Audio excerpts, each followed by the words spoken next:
Hello, everyone. Welcome back to Line Change, the NHL betting podcast from the Action Network. My name is Michael Leboff, and joining me for this truncated podcast are Tim Kalinowski and Nick Martin. Only two games on the docket on Wednesday night, but we'll also kind of size up the Hart Trophy race, take a look at the odds, and make sense of it since it's turning into quite the run here. Four players definitely in with a good chance, and the odds show that. So we'll try to make some sense of it. But before we do that, let's talk about the Rangers and Blue Jackets. This one at Madison Square Garden. Columbus is plus 220 on the road. Rangers minus 270. The total here is 6. Columbus just ended that long winning streak for the Rangers Sunday night. Rangers get a second crack at it here. Shouldn't be a surprise if you've been listening, especially during this Rangers run, that we're leaning towards the underdog here.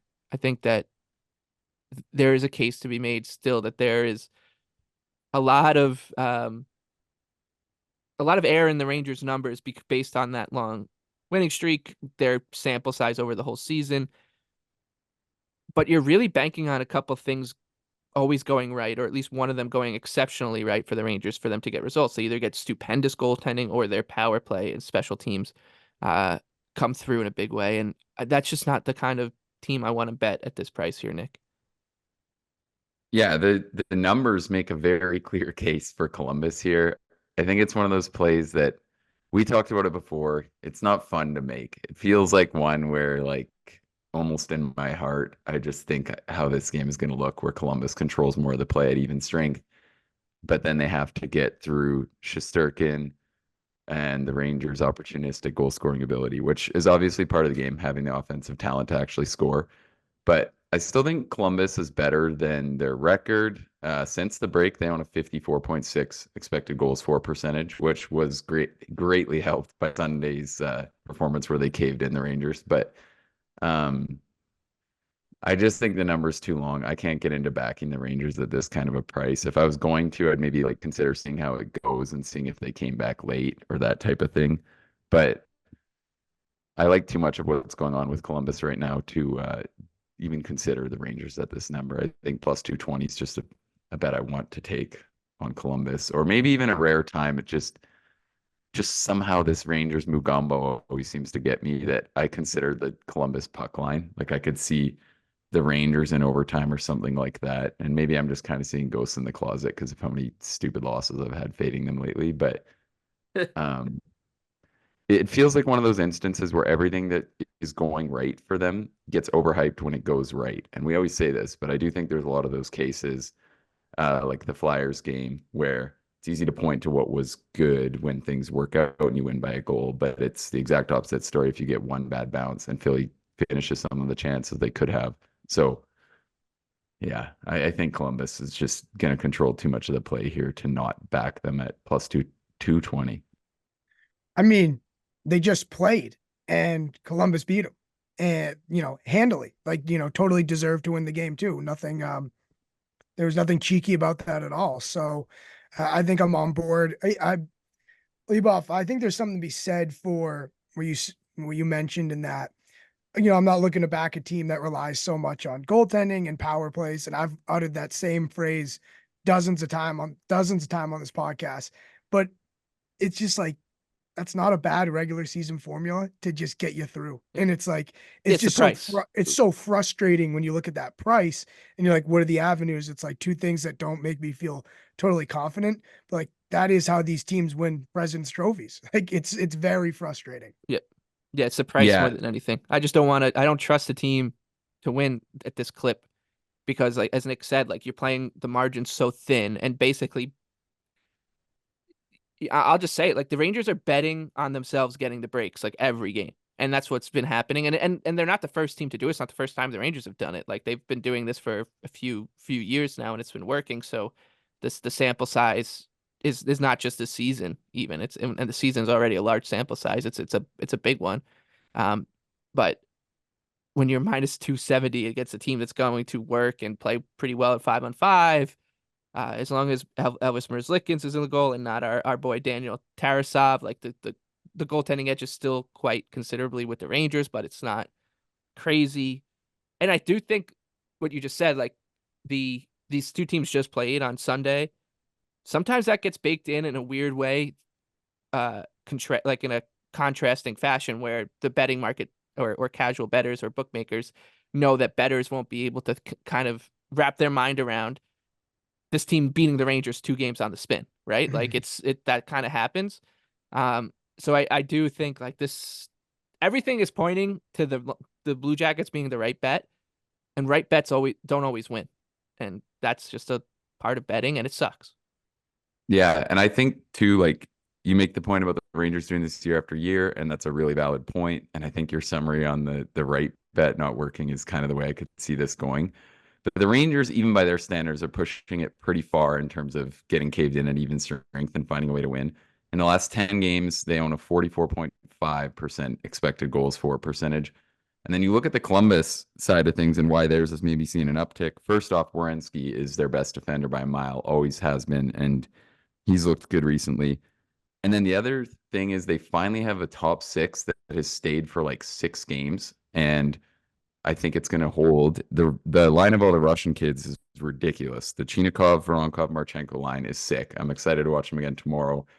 Probably will pick one of them to bet on to score or get their shot total because they've been really, really good. And then Gaudreau, Jenner, and Roslovic Gaudreau's been looking a lot better on that unit. We know he's kind of playing to the low end of his potential all season. So I do think there is like some legitimate reasoning why Columbus has looked better recently. So I think we're just completely sucked in at this number. But Yep. will we be sucked in at another big underdog? The only other game Wednesday night, the Blues and Oilers, 8:30 Eastern time in Edmonton. Uh, the Blues plus 205, Edmonton minus 250. Total here 6.5, and St. Louis on the second night of a back-to-back. I think it's pretty simple here. Like I'm happy to pass on this one. I don't think it's a bad one to bet like a McDavid hat trick or Draisaitl hat trick or Zach Hyman hat trick if you're going to be watching. Um, just because of the way that this Blues team defends, and the Oilers can just own the puck for 45 out of the 60 minutes. But other than that, I don't have too many thoughts to get into here, Nick. Yeah, I'm with you. I didn't really see a lot on sides. I like the McDavid hat trick shout out because everyone's starting to talk about how he's scored in 10 games and he's been getting his chances and he's playing really well. He's averaging like 2.5 assists over that span. So you'd think at some point someone owes him something here. I wouldn't hate betting him just kind of on that narrative to go over or to score once should still be better than even money. Or I also kind of like the last goal scorer here in these games where you expect that the Oilers should win. I think I don't mind. Like I don't hate playing the Oilers here. I think they will pay off in this spot. But I like the chances that they're up one late and can try to get McDavid that empty net or two. So I don't hate the last goal scorer narrative and don't hate the 2 goal scorer narrative either. So I think those are both solid bets on this one. Yeah, I mean, speaking of being up a goal late, that's why I'm on Edmonton on the puck line here. I think it's a really tough back-to-back for St. Louis. At Winnipeg to at Edmonton, no fun there. Like, yeah, I think a lot of us in the States here look up and be like, "Oh, those two teams are up north. They must be close." It's not that easy of a road trip there. So, yeah, I don't really trust the Blues in that spot. So give me Edmonton on the puck line here if you're more comfortable playing three-way. Wouldn't knock that either. So that's what I'm going to be on. Yeah, and I think Edmonton to go over their team total of 3.5 would be another really reasonable way to attack it. Probably, I'm kind of split on this one if I'd see more value there just with the puck line at plus 105, but maybe it's close. The Oilers have kind of started to show some cracks defensively, and the Blues are so opportunistic in front of goal. So I wouldn't hate that, but yeah, I like the Oilers here. Okay. So that does it for those 2 games. Let's look at the Hart Trophy race. It has settled into a 4-horse hunt here. It is the only award, I believe, without a prohibitive favorite at this point, an odds-on favorite. Hellebuck for Vezina is odds on. Hughes for Norris Trophy's odds on. Obviously, Matthews is a gigantic favorite for the Rocket, and Rick Tocchet is a odds-on favorite and a prohibitive one at that for the Jack Adams. So this race got interesting, I think, the past 2 weeks, basically since the All-Star break with Austin Matthews' goal scoring surge. Kucherov and MacKinnon were the it looked like a two-horse race for uh, going into the All-Star break between MacKinnon and Kucherov. McDavid kind of hanging around, stalking the pace, and Matthews right behind him. But now, depending on the book you're at, Austin Matthews is a plus 150 favorite. At some, it's basically a three-way tie between him, MacKinnon, and Kucherov at others, and then McDavid right there. But all of them are between, depending on where you look at, once again, plus 150 for Matthews is the one I'm looking at. Then it's MacKinnon at 2-1, Kucherov 3-1, and McDavid right behind him at 3.5-1 or plus 350. Basically, everybody's between plus 200 and plus 400. If I was just to pick odds, like putting odds aside, if I just had to get the winner right, I think I would still choose Nathan MacKinnon. But I don't think there's much value here, Nick. So I guess, how does this set up for you? Is there anything to look at?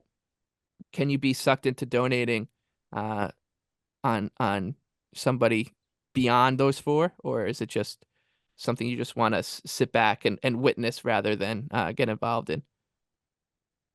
No, yeah, I don't think you can start talking about anyone else. Those four are all having way too compelling of a case. Like, this is the best Hart race we've probably ever seen. So I'm with you. I think, just odds aside, Nate Mack is my Hart Trophy winner right now. I think he's most consistently the guy that you watch and you're just like, this is ridiculous. He's dragging this team to this win. They have such good results when he's on the ice. So the case for all of them is really compelling. McDavid's having a way better defensive season. And I think that's why this was like an interesting one to bring up today, because I don't really think there's much value betting any of them. Once you're talking about taking out the big, you need quite a bit of conviction in a race that I think is a very worthy four horse race. Like, McDavid, MacKinnon, Matthews, and Kucherov are all having ridiculous seasons. So I don't really have a lot there. I think if you have Nate Mack, you got to be happy with where it's at. But McDavid's coming on strong. His underlying numbers defensively are way better than usual. So yeah, it's a tough one. Who do you like, Tim? I legit, whether it's silly or not, I legitimately think that there's a case to be made that they will not vote for Kucherov because of the All-Star game. I seriously think that. I mean, you're not wrong. I don't think you're wrong. I think, and it's not just that. It's just like his kind of persona, um, beyond that too, and that is kind of the tip of the iceberg. But I actually don't think that. I didn't think about that. That's a really good point. I think that's a fair point. And you got to think, like, where a lot of these voters are a lot of the Eastern Canadian people ever giving Kucherov a decent vote? Probably not. And they probably have more swing here. And then I also think, like, I think Nate Mack is the least opposed, on top of the fact I think he's the most worthy. He's probably going to get the least opposition from teams just being, I'm not voting him first. Like, I think Right. some of the Oilers people are obviously going to heavily favor McDavid, but probably more likely to give MacKinnon credit. And then I think Matthews, the Leafs people, the way it's gone, the way that war is always raging on, I don't know if they'll be overly excited to vote McDavid again.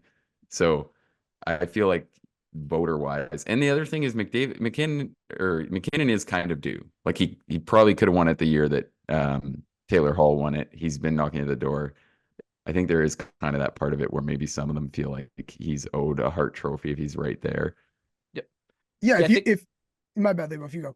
I was gonna say, you can probably set a bar for each one of these players to clear, which is like Kucherov has to lead the league in points and probably by a few points, um, to get enough voting sway because of the media bias that likely he will run into. I think MacKinnon, if he's leading the league in points, is probably going to be the favorite. Matthews 70 goals. Can he get to 70 goals? Can he get to like 75 goals? Whatever you want to set that bar at, then you can say like that's his bar. And then McDavid, I think it's catching Kucherov and or MacKinnon, as well. So you can look at it that way if you do want to get involved. Like, which scenario is the most likely, and which one would I bet on at this number? Would I bet Nikita Kucherov plus 350 to lead the league in points by 3 or 4 at least? Yeah. I think that's my caveat that just ties it all together logic wise is just, there's 4 very legitimate dogs in the race. So keep that in mind just from such an obvious logic standpoint of you should be getting close 4-1, especially for the guys you think are slightly less likely, maybe with McDavid and Cooch. Yeah, I mean, and also too, the funny thing about my Kucherov statement is, personally, I think he'd be my MVP. You look at the stat; he has 102 points. Second on the team is Braden Point with 62. He could almost double up the second place guy on his team. And if they make the playoffs, like with the injuries they had, Vasilevsky, was out to start the year. I just think that that is about as good of a case for an MVP as there can be. But we have to remember there are a bunch of, older, stuffy journalist writers that will be picking this. The same people that got a trip to Toronto in February instead of, Florida or Arizona or in LA, and all to be dragged there to watch this guy not try in the All-Star game or in the skills competition. And I think that you can't discount that human element. I would also add on the Matthews front, I feel like he has to score 70 to win it. And he's sitting at 52, which means he's 18 away from 70, and they have 25 games remaining. I was just wondering, I mean, how many units are you throwing, if you like Matthews, on Matthews to win this award? Would you maybe be better served just betting on him to score a goal every single game the rest of the way out? Like, I don't know. I mean, it's something to sort of consider. Like, because if the path is scoring, you could kind of have more fun every single night watching him score than you are like sinking in half a unit, 1 unit in this bet that is only like plus whatever, small amount of money. Yeah, I mean that might be true for all of them though. Like I really believe Kucherov has the least impact defensively compared to the other 3. I don't think it's very close. So there is that side of it. But yeah, I mean, if you've been betting on any of the 4 all year to go over 1.5 points or to score or whatever, you're having a pretty unreal season, aside from maybe McDavid specifically to score goals. But there's definitely some people who've just been betting that nightly and printing on something that's so obvious. So we don't usually do that, but Yep. We'll stick to betting the Blue Jackets. That's where the real Yeah. money's made. So hats off to whoever's been doing that. It is hip to be square. Sometimes I wish I could just find it within myself to do it.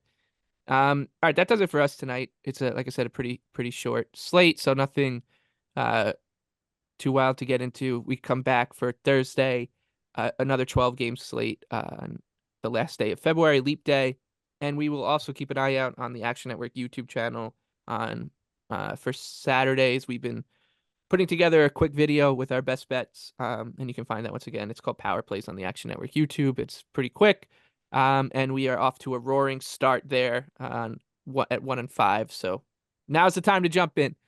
For Tim and Nick, I'm Mike. Thank you for listening to Line Change. Please rate, review, and subscribe. Thank you to our producer Noah for everything on the back end. And hopefully, we're talking again. And by the time you're listening to us again, the Blue Jackets would have won.